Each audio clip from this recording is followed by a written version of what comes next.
Bonjour à tous, bienvenue pour ce deuxième webinaire consacré à une analyse plus en détail de certains aspects de notre futur plan stratégique de la Ligue francophone pour les 4 prochaines années. Nous avons déjà une vingtaine de participants. Merci à tous de s'être branchés. Les autres m'écouteront avec plaisir puisque le webinaire est enregistré, donc ils pourront entendre ça à leur guise. Petite précaution d'usage, nous l'avons précisé hier, c'est la même situation aujourd'hui. Vous êtes en mode son coupé, donc pas d'intervention, je dirais, orale pendant la présentation, mais vous pouvez poser vos questions à tout moment. J'ai à côté de moi Justine qui servira clairement d'aide pour gérer ces questions et on apportera les réponses les plus immédiates en fonction de la présentation. Alors, donc aujourd'hui, par rapport au plan stratégique, vous vous souviendrez que dans une première version en 2012-2013, la LFH devait essentiellement se faire connaître et donc il y avait différents aspects que vous, en tant que club, vous aviez déterminés comme étant les points stratégiques sur lesquels nous devions nous pencher, nous devions vous aider. 4 ans se sont écoulés. Pas mal d'eau a coulé sous les ponts, pas mal de travail aussi. Des projets ont été réalisés, d'autres sont en cours de réalisation. Hier, vous avez entendu les projets que nous envisagions par rapport à tout l'aspect développement. Demain et les jours suivants, ce sera tout ce qui tournera autour de la Hockey Academy.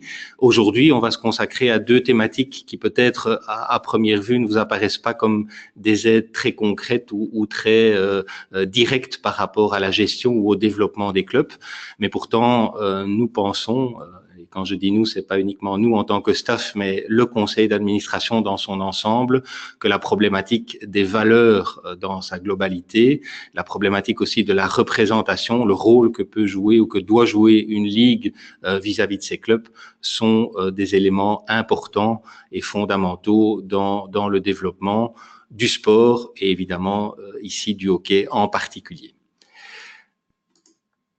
Alors, peut-être pour être un peu plus interactif, puisque vous êtes déjà une bonne vingtaine à nous suivre, rapidement un petit sondage pour savoir un peu quels sont vos profils. C'est le sondage qu'on avait lancé hier aussi. Est-ce que vous êtes dirigeant, joueur, coach, entraîneur, arbitre, parent? Comme souvent dans le monde du hockey, on a des multiples casquettes, donc n'hésitez pas à répondre à ce petit sondage, comme ça on voit un petit peu plus clairement qui vous êtes. Alors on a déjà un peu plus de 50% des participants qui ont voté. Les arbitres sont très très peu représentés aujourd'hui, mais on a une majorité claire de dirigeants de club, puisque vous êtes aujourd'hui 55% à nous suivre. Je pense qu'effectivement, la thématique naturellement s'adresse principalement aux dirigeants de club, mais pas que, puisque nous avons aussi des coachs, entraîneurs et des parents. Alors, l'objectif que nous allons poursuivre aujourd'hui et dans les jours ou dans les semaines qui viennent, c'est clair que ce plan stratégique, comme nous sommes les professionnels qui travaillons à fond sur le développement du hockey, nous avons une vision de ce que représentent les valeurs et le rôle de représentation d'une ligue, mais le but, comme pour le premier plan stratégique, était évidemment de le co-construire avec vous. Ça ne sert à rien, je dirais, de travailler en chambre, d'avoir des bonnes idées, mais de ne pas les partager ou d'être à côté de la plaque par rapport à vos aspirations et par rapport à vos besoins. Et donc, le but, clairement, aujourd'hui, c'est de partager avec vous ces projets concrets en termes de valeurs et de représentation. Par la suite, vous recevrez une petite enquête qui vous permettra aussi d'y apporter peut-être des éléments plus concret ou plus complet que vous voudriez apporter. Et puis, dans notre timing, ce plan stratégique sera finalisé au plus tard pour l'Assemblée générale du mois de juin prochain. Et bien entendu, de manière très régulière, presque de manière permanente, puisque l'idée, c'est vraiment d'aller vers une approche individuelle des clubs. Nous partagerons les différentes avancées dans nos projets avec vous tout au long de la mise en œuvre et de la mise en exécution de ce plan stratégique. Alors, on parle de valeurs. Nous avons évidemment quelques idées par rapport à cette problématique, mais peut-être que ce serait intéressant aussi, avant tout, de voir si cette notion de valeur est partagée par vous. Et donc, un nouveau petit sondage auquel nous vous demandons de rapidement répondre. Que représente pour vous la notion de valeur dans un contexte de hockey, avec donc 4 possibilités de réponse. Voilà, n'hésitez pas à répondre.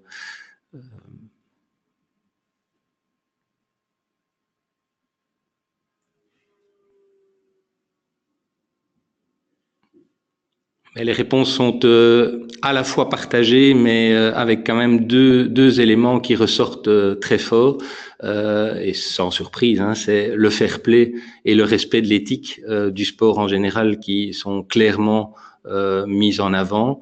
Et derrière, l'aspect bonne gestion et l'aspect de combattre des pratiques illégales qui ont un petit peu moins de votes. Donc, d'une part, évidemment, ça nous conforte dans l'idée que les thématiques qu'on va aborder répondent à certaines de vos attentes, mais avec une nette avancée pour tout ce qui est éthique et fair play. Alors, si on rentre dans le vif du sujet, en termes de valeurs, nous avons à la fois une ambition et une vision très concrète. Ce n'est pas à vous qu'il faut dire qu'on est dans un phénomène de croissance exponentielle et récurrent maintenant depuis plusieurs années. C'est évidemment quelque chose à propos duquel nous nous réjouissons largement, mais qui ne va pas sans nécessiter le maintien de nos valeurs qui sont essentielles pour nous à un développement sain et raisonnable de notre sport. On peut dire vraiment que la notion de valeur fait partie de l'ADN du hockey, et c'est un point sur lequel clairement nous voulons marquer l'accent et que nous voulons pérenniser dans le temps.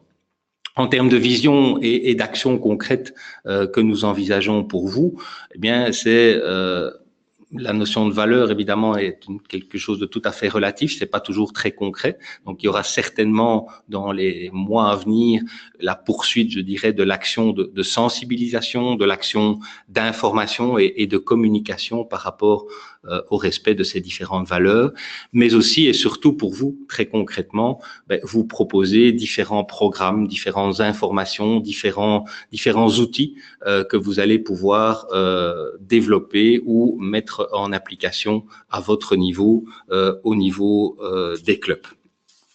Si on prend la thématique qui est clairement ressortie de ce petit sondage, la notion du fair play et de l'éthique, c'est clairement, je dirais, poursuivre et approfondir le travail qui a été mené ces derniers mois, c'est-à-dire la promotion de cette notion de fair play, de cette notion d'éthique sous toute forme. La campagne Stick to Fair Play, je pense que vous la connaissez bien maintenant. On a différents outils qui sont liés à cette campagne. Dans les jours qui viennent, vous verrez apparaître une nouvelle vidéo, cette fois-ci consacrée à l'arbitrage. Je pense que c'est quelque chose qui va clairement devoir être à nouveau remis en évidence, et être présent dans les clubs, revenir dans les clubs a également du sens pour toujours et sans cesse revenir sur cette notion de fair play. Un point qui nous paraît aussi important et qu'on a constaté, je dirais, de l'expérience de ces derniers mois, par exemple lors des forums, c'est aussi échanger entre vous. Parce que vous avez peut-être à votre niveau déjà mis en place une série de bonnes pratiques qui seraient intéressantes de partager avec d'autres clubs pour voir si ces autres clubs ou si nous, en tant que ligue, on ne peut pas se les approprier, ce serait un mauvais terme, mais en tout cas les partager et les mettre en œuvre à différents niveaux. Et par exemple, concrètement, une expérience, ou en tout cas une bonne pratique qui est ressortie du lot et qu'on a encore abordé récemment lors d'un forum, c'est cette question du fair play manager, donc quelqu'un qui est présent dans les clubs au moment des matchs pour insister sur cette notion de fair play, parfois calmer certains esprits qui s'échauffent, des attitudes un peu déplaisantes. Je pense que c'est quelque chose vers lequel on doit tendre et qui doit revenir sur la table. Alors, vous voyez quelques logos, quelques partenariats. Il n'y a rien d'exclusif, mais c'est certainement, je dirais, des outils qu'on doit pouvoir continuer à mettre en avant. Je pense par exemple au partenariat que nous avons maintenant avec le Panathlon et ce logo qui est bien connu maintenant, le fair play est un sport. Je pense que c'est quelque chose qui peut être ou doit être remis en avant de manière régulière, mais aussi par exemple la campagne Parents Fair Play qui a été clairement mise en œuvre au niveau du football et qu'on pourrait peut-être aussi imaginer à développer de manière plus concrète dans le monde du hockey. La mascotte, les flyers qu'on distribue, je crois que tout outil qui tourne autour du fair play et de l'insistance qu'on met sur cette notion ne peut qu'être profitable. Je fais une petite parenthèse, n'hésitez pas, hein, si vous avez des questions, si vous avez des réflexions, n'attendez pas la fin du webinaire, on est là pour y répondre. Donc, premier point clairement mis en évidence, c'est l'aspect fair play éthique. Un point peut-être auquel vous n'avez pas nécessairement pensé au départ, mais qui pour nous est tout aussi important, c'est d'éviter de devenir dépendant et donc de subir certaines assuétudes, comme on appelle cette terminologie dans le langage spécialisé. En particulier pour nous, deux problématiques qui sortent du lot sous cette question, c'est tout ce qui touche au dopage et aussi à la problématique de l'alcool dans un contexte sportif. Le dopage, ben oui, c'est pas dire une réalité parce que nous n'avons pas non plus énormément de cas, et tant mieux qui se produisent, mais le jour où ils se produisent, évidemment, c'est trop tard. Et donc, si c'est trop tard, c'est peut-être parce que il n'y a pas eu soit assez d'informations, soit que l'information n'est pas assez connue, soit que les procédures ne sont pas non plus connues dans les clubs et dans le monde sportif. Je pense par exemple au lien étroit que nous avons avec l'ONAT, donc l'office qui se traite du dopage, ou l'Agence mondiale antidopage. Je pense aussi par exemple à toute la problématique ou toute la procédure des AUT. AUT, qu'est-ce que ça veut dire? Ben, c'est les autorisations lorsque quelqu'un doit prendre un médicament pour combattre une maladie, ou parce qu'il est allergique, ou parce que il doit par exemple prendre de la cortisone. Certains de ces médicaments peuvent être détectés en cas de contrôle antidopage. Si le joueur ou la joueuse dispose d'un formulaire AUT, ben, c'est déjà beaucoup plus facile à justifier que par la suite devoir se défendre contre un contrôle antidopage positif. Donc là, sur ce point-là, ben, nous allons relancer des campagnes d'information bien claires et bien détaillées pour tout ce qui touche à l'aspect dopage, et aussi peut-être insister ou attirer l'attention sur certains produits qu'on ne pense pas nécessairement être des produits dopants, mais qui, en cas de contrôle, pourraient détecter un contrôle positif. Deuxième aspect, c'est tout ce qui touche à la consommation d'alcool dans le contexte sportif. Alors c'est clair que le hockey, ben, il y a un caractère festif et on ne le nie pas, et on ne va pas certainement, je dirais, le contrarier. Mais quand on tombe dans l'excès, ben, là c'est à ce moment-là que on détecte d'autres types de problèmes. Donc là, je pense que la question est plus de sensibiliser par rapport à cette consommation d'alcool, que ça soit pour les jeunes ou pour les moins jeunes. On ne vise pas une population en particulier. L'alcool festif, oui. L'alcool excessif, peut-être non. Ça me fait un peu penser à l'eau ferrugineuse, mais ici, on doit quand même essayer de rester dans certaines limites. Donc là aussi, nous pensons à certaines campagnes de sensibilisation que vous allez probablement ou certainement pouvoir utiliser à votre niveau dans les clubs. Voilà pour la problématique de la suétude. On a la question de Marie qui demande si la LFH compte aussi mettre en place des campagnes de sensibilisation par rapport au pari sportif qui est fort présent chez les jeunes. Dominique, tu as peut-être Ben, oui, je veux dire, ici, nous, c'est clairement le but de ce genre de webinaire. On n'est pas exhaustif, on n'est pas exclusif, donc je pense que c'est une très bonne proposition. Et c'est effectivement une thématique à propos de laquelle on doit être sensible, parce qu'à nouveau, ça n'apparaît pas peut-être au grand jour, mais il y a certainement des aspects de paris sportifs qui existent dans le monde du sport en général, ça on n'en doute pas, mais probablement aussi dans le monde du hockey. Ça me fait aussi penser à une autre question qui n'est pas abordée ici en tant que telle dans le webinaire, mais les réseaux sociaux, c'est aussi peut-être quelque chose sur laquelle il faut marquer l'accent, parce que voilà, aujourd'hui, les réseaux sociaux, c'est une réalité, bonne ou mauvaise, avec ses côtés positifs, mais aussi parfois ses côtés négatifs, voire excessifs, notamment par exemple chez les jeunes. Et donc, on doit peut-être aussi dans ce contexte-là, donner certains conseils ou en tout cas certaines guidelines par rapport à la bonne utilisation des réseaux sociaux dans le monde sportif. Quentin nous rappelle aussi que ça peut être plus utile d'utiliser des belles infographies plutôt que des longs textes. Je pense qu'on en prend bonne note et c'est pour ça qu'on essaye notamment de réaliser des petits films, avoir des messages plus percutants évidemment que des emails vers uniquement les présidents et les secrétaires. On essaye vraiment d'avoir un matériel de communication qui puisse être utilisé directement par les clubs et qui est parlant pour vos membres. Alors, dernier point en ce qui concerne les valeurs, et c'est pas le point, je dirais, le moins important, c'est peut-être aussi un point qui n'est pas très visible, certainement pas un point visible pour les membres des clubs qui ne sont pas impliqués en direct ou au quotidien dans la gestion de leur club, mais tout ce qui touche à la bonne gouvernance ne se limite pas aux sociétés commerciales, aux sociétés cotées ou autres. Au niveau des ASBL, des associations, il y a certainement des points sur lesquels la bonne gouvernance doit recevoir toute l'attention nécessaire.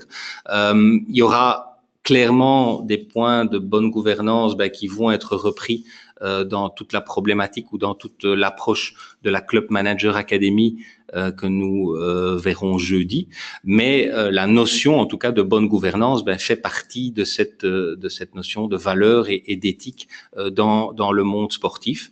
Là aussi, il n'y a pas une règle, il n'y a pas la règle que nous allons imposer. Oui, par rapport à certaines réglementations qui nous imposent d'avoir un président, d'avoir un ou une secrétaire ou un trésorier, je dirais ça c'est assez simple, voire simpliste.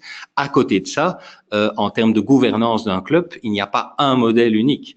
Je pense que c'est une thématique par excellence où le partage de bonnes pratiques entre les clubs s'impose, parce que aujourd'hui nous avons des clubs qui ont 1000, 1200, 1500 membres, comme nous avons des clubs qui en ont 150 ou 200, et il est évident qu'un club ne se gère pas de la même manière lorsqu'on joue le titre en division d'honneur ou quand on joue uniquement avec des divisions régionales. Donc là, les réalités sont tout à fait différentes, mais malgré tout, il y a des règles de base, des règles de fonctionnement interne qui doivent être soit respectées, soit bien connues de tous et que l'on essaye évidemment de les mettre le mieux en pratique.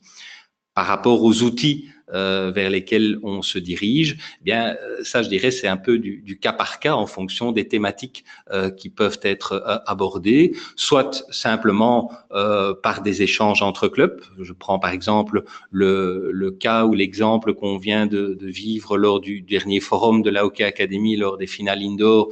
Il y a eu un partage d'expériences entre les clubs sur les comités de discipline qui existent ou qui n'existent pas dans les clubs. Je pense que là, c'est quelque chose qui est vraiment utile de partager entre clubs.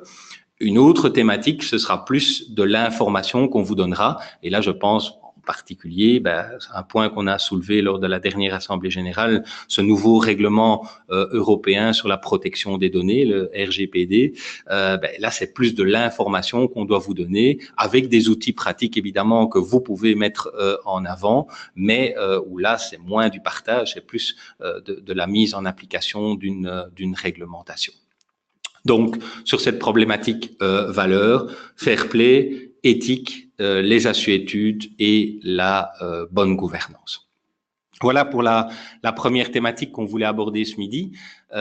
L'autre aspect important dans notre plan stratégique, c'est tout ce qui touche à la représentation. Donc finalement, le rôle qu'une ligue, que la Ligue francophone de hockey, peut ou doit jouer vis-à-vis des clubs pour vous aider dans votre développement au quotidien.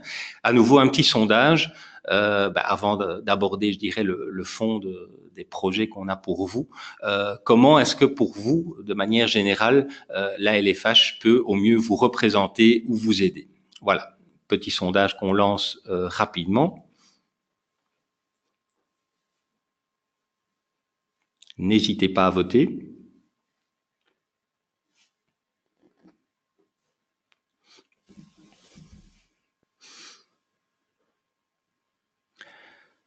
Alors là, il y a clairement la notion de promotion du hockey qui a une majorité écrasante, puisque vous êtes près de 80% à estimer que c'est le rôle principal qu'une ligue peut jouer. Par contre, la notion de organiser des rencontres entre clubs ou représenter la ligue à l'égard des autres entités ou dans un autre contexte ne semble pas vous parler. On va peut-être effectivement un peu aller plus loin alors à ce moment-là sur cette problématique. Donc la représentation, c'est une notion avec différents tiroirs évidemment. C'est la ligue est d'abord et bien évidemment avant tout là pour défendre vos intérêts, pour vous représenter, pour promouvoir les activités du hockey à toute occasion. Mais aussi nous pensons, quand je dis nous, à nouveau, ce n'est pas uniquement le staff, mais c'est aussi le conseil d'administration, que nous sommes là aussi pour vous rassembler à des moments festifs, conviviaux, parfois plus formels comme une assemblée générale, mais que clairement, le fait que les clubs se rencontrent à différents moments, partagent entre eux, est une plus-value qui peut être encadrée par la Ligue sous différentes formes, comme je dis, parfois plus conviviales, parfois plus formelles. Alors, l'importance, en tout cas dans cette question, c'est d'être au mieux à l'écoute de vos besoins et de vos attentes, parce qu'à nouveau, si nous travaillons en vase clos et que nous allons, je dirais, imposer certaines idées, certains projets sans nécessairement savoir ou mieux connaître vos attentes, ne répond pas nécessairement à ce moment-là à l'objectif poursuivi. Il y avait une question de Frédéric oui, ça c'était encore sur la thématique précédente, protection de la vie privée. Je pense que ça c'est le point que j'ai abordé sur le GDPR, donc cette nouvelle réglementation européenne. Et donc là, nous allons diffuser dans les jours qui viennent des informations pratiques, notamment un listing qui vous permettra de mieux voir les différentes zones dans lesquelles vous devez être attentif en matière de protection de la vie privée. Donc, si je reviens à cet aspect représentation, je pense que le premier rôle qu'une ligue, qu'une fédération doit pouvoir jouer, c'est le lobbying et le networking. Le lobbying, c'est certainement pour la Ligue de jouer ce rôle de relais politique. Vous avez tous des projets, que ce soit des projets d'infrastructure, des projets de développement, que vous défendez évidemment parfaitement avec vos autorités locales, mais où la Ligue peut aussi servir, je dirais, de point d'appui, de point de relais, soit que ce soit à ce niveau local, soit à un niveau plus large, jusqu'au niveau de la Fédération Wallonie-Bruxelles, de l'ADEPS, d'Infrasport. Je pense que c'est un point qui est clairement une plus-value qu'une fédération doit jouer vis-à-vis de ses clubs. De relayer cette action au niveau politique, pas uniquement l'action d'un club en particulier, mais certains projets plus généraux qui par la suite peuvent avoir aussi alors un retour positif vis-à-vis des clubs en eux-mêmes. Et puis, comme je l'ai dit, cet aspect de convivialité qui est évidemment important et que nous voulons absolument soutenir avec ces réunions informelles, que ça soit le cocktail de Nouvel An, que ça soit les différents forums que nous organisons à différentes occasions, ou lorsqu'il y a un événement sportif important qui se passe en Belgique, où nous essayons évidemment de vous impliquer au mieux. La Ligue a, comme vous le savez sans doute, un réseau aussi et des relais importants, en priorité et en premier lieu évidemment avec les autres entités que sont la RBH et la VHL, mais aussi avec nos ministres de tutelle au niveau de la Fédération Wallonie-Bruxelles, en région wallonne avec Infrasport, au niveau de la région bruxelloise, avec la ISF, notre fédération, la fédération des fédérations, ou encore, comme je l'ai dit tout à l'heure, le Panathlon pour tout ce qui touche à l'éthique. Je pense que ce réseau, c'est peut-être pas un réseau qui vous apparaît au quotidien, mais c'est un réseau que nous utilisons pour relayer ou pour pousser certains de nos projets, ou dans l'autre sens, faire revenir des projets qui existent et que nous pouvons évidemment mieux utiliser au niveau du hockey en tant que tel. Alors, un point que vous avez mis clairement en avant, c'est tout ce qui est promotion. Eh bien oui, évidemment, on est là pour la promotion du hockey, pour la promotion des clubs, pour la promotion de notre travail au quotidien, tout est dans tout. Et donc, nous essayons évidemment d'être le plus présent possible lorsque nous sommes invités, ou parfois nous nous invitons, entre guillemets, nous-mêmes à certains événements pour, je dirais, montrer qu'on existe et valoriser notre activité. Le terrain de street hockey dont on a parlé hier dans le cadre du projet de développement en est, je pense, un bel exemple, un bel outil, parce que ce sera clairement un outil que vous allez pouvoir utiliser, vous, au niveau des clubs, pour promouvoir parfois vos propres activités, mais où la Ligue va servir évidemment de relais pour pouvoir aussi montrer que le hockey existe ou que le hockey peut se développer. Donc, quand vous avez des activités, on n'est pas évidemment au courant de tout ce qui se passe dans toutes les localités, mais quand vous avez des activités où vous pensez que votre club a sa place ou devrait pouvoir en tout cas avoir sa place, n'hésitez pas à contacter la Ligue, à nous contacter. On peut pas répondre évidemment positivement partout, hein, il y a que 7 jours sur une semaine, mais en tout cas on essaye le plus possible d'être présent, soit physiquement, soit avec du matériel promotionnel qu'on peut mettre à votre disposition et qu'on va encore développer. Un dernier point, et qui est, bon, peut-être que c'est normal, qui n'est pas apparu, je dirais, de manière très claire dans une des priorités vers lesquelles vous vous dirigiez, mais c'est aussi en tant que Ligue d'être présent pour différents projets que nous menons au sein de la fédération dans sa globalité. Je pense par exemple à un projet comme le nouveau logiciel Sportlink qui va sortir de terre dans les prochains jours. Bien, c'est clairement un projet transversal. Ce n'est pas un projet qui est mené par une entité et pas par une autre. C'est un projet dans lequel la Ligue a aussi clairement un rôle à jouer et essaye de relayer au mieux les préoccupations de ces clubs, tout comme l'aspect communication ou l'aspect organisation des compétitions. Ce sont clairement des projets transversaux qui ne touchent pas en particulier ou plus particulièrement une entité par rapport à une autre. Un dernier point que je voulais mettre en avant dans le cadre de la représentation et qui n'est peut-être pas non plus toujours très connu, c'est que nous sommes aussi là pour soutenir et accompagner nos jeunes talents francophones. Il y a un projet qui existe au niveau de l'ADEPS qui s'appelle le projet de vie, la double carrière. Tous ceux qui ont ce statut de sportif de haut niveau, parce qu'ils sont repris par exemple dans nos sélections Bigold, bien on essaye de les accompagner au mieux. On les accompagne évidemment. Là, c'est clairement pas de la compétence de la Ligue au niveau sportif. Là, il y a un staff high performance. Mais nous, en tant que Ligue, on peut les aider, que ce soit au niveau des facilités scolaires ou plus tard lors de leur développement, de leur trajet professionnel ou de leur trajet d'études supérieures. C'est aussi ça, le rôle, je dirais, d'une Ligue, c'est d'essayer que ces jeunes talents se développent le mieux possible avec en première ligne, j'ai parlé des sportifs de haut niveau, des Bigold, mais peut-être aussi en amont, le premier passage vers ces présélections nationales que sont les sélections districts. Dans le district, évidemment, la Ligue est largement présente. Voilà, c'était un petit peu les thématiques que nous voulions mettre en avant.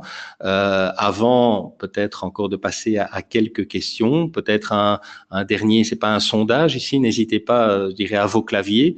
Est-ce qu'il y a des projets auxquels vous pensez que dont nous n'avons pas parlé ce midi, ou des projets que vous aimeriez qu'à un moment ou à un autre, la Ligue mette en avant? Je dirais, c'est le moment. Il n'y a pas que ce moment-ci. Vous allez recevoir évidemment un petit questionnaire de suivi de ce webinaire. Et dans ce questionnaire, vous allez évidemment pouvoir approfondir certaines thématiques ou mettre en avant certaines de ces thématiques. Donc là, n'hésitez pas. Il y a une question de Pierre, ou en tout cas une remarque de Pierre, le coaching des parents arbitres. Oui, je dirais c'est clairement un point auquel nous pensons et qui sera, lui, abordé demain midi dans le cadre du webinaire sur le Umpire Academy.